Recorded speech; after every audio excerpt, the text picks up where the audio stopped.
Munich, Germany, October 17. Head coach Jupp Heynckes of FC Bayern Muenchen attends a Bayern Muenchen press conference ahead of the UEFA Champions League Group B match against Celtic FC at Fussball Arena Muenchen on October 17, 2017 in Munich, Germany.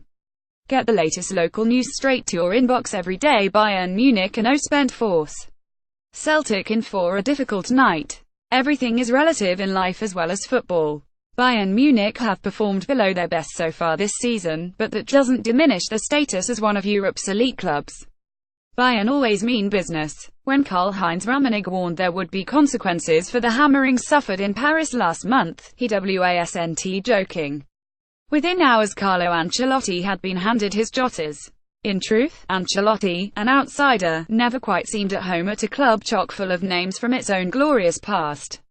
With Jupp Heynckes, mastermind of the 2012 treble, back in charge, the feel-good factor and link with history is back. His appointment until the end of the campaign buys Germany's record champions time ahead of a likely swoop for Hoffenheim's youthful general, Julian Nagelsmann. I would caution against anyone thinking this is an opportune moment for Celtic to be taking on Bayern. When the Bavarians have something to prove, they usually succeed in proving it. This is still a side with very few weak links. One obvious area of mediocrity is in goal, where Sven Ulreich is simply not close to the same level as the injured Manuel Neuer, in my view, the world's best. Ulreich, who has been mostly a bench warmer since joining from Stuttgart in 2013, has mistakes in him. Celtic must try to test him. Ulreich cost Bayern 3 points at home against Wolfsburg last month, and I hope it's a game Brendan Rodgers and his analytics team have put under the microscope. Wolfsburg are one of the lesser lights in the Bundesliga these days, but through heart, tactical discipline and a strong belief, they were able to leave the Allianz Arena with a creditable 22 draw. I've heard it said that the way to beat Bayern is to press them high.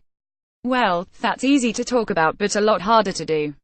Celtic won't necessarily have a say in the matter, so their defense will be force deep at times. Withstanding an onslaught will undoubtedly be part of the story, if the Hoops are to get something from the game. It won't be comfortable. I would expect Joshua Kimmich and David Alaba to occupy the full-back positions with Jerome Boateng and Mats Hummels in central defense. Thiago could have utility man Sebastian Rudy next to him, what with Javi Martinez out due to a shoulder injury. Thiago was arguably Bayern's best player last term and was my man of the match in the 50 win over Freiburg on Saturday. Arturo Vidal is also in the running after recovering from a muscular injury.